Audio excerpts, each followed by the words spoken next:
ওই ফেরেশতারা ডাক দিয়া বলবে, হে আল্লাহর বান্দা, তোমাকে তো এখন আসল বাড়িতে নিয়ে যাওয়া হবে, তুমি বলো না তোমার কবরের আপন কে হবে?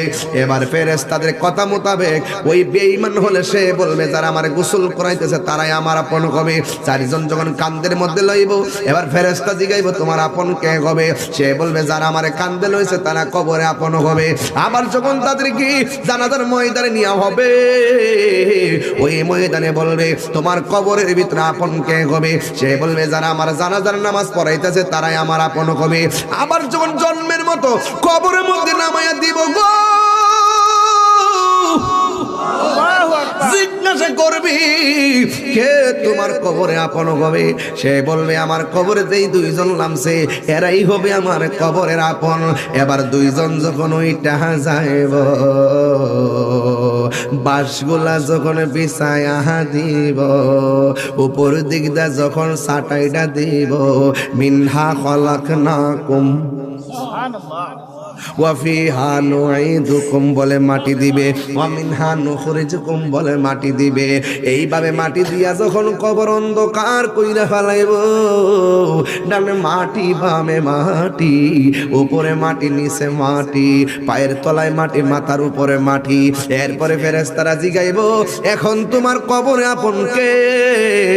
তখন বলবে, গায় আল্লাহ, ঘরের মধ্যে কাঁদলো, আমার কবরে কেউ আইলো না, আমার যে জানাজা দিল আমার কবরে কেউ আইলো না, আমার গোসল দেওয়া কান্দে লইল আমার কবরে কেউ আইলো না, আমার কবরস্থানে নামায়া এরা কেমনে বেঈমানের মতো চলে গেল।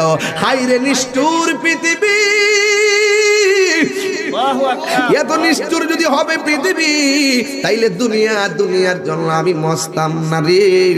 আর যদি ইমানদার হইতো, ইমানদার বলবে, আমার কবর ভিতরে যিনি আপন হবে তিনি আছে সোনার মদিনা। জোরে জোরে কে আল্লাহু আকবার বলা যাবে না?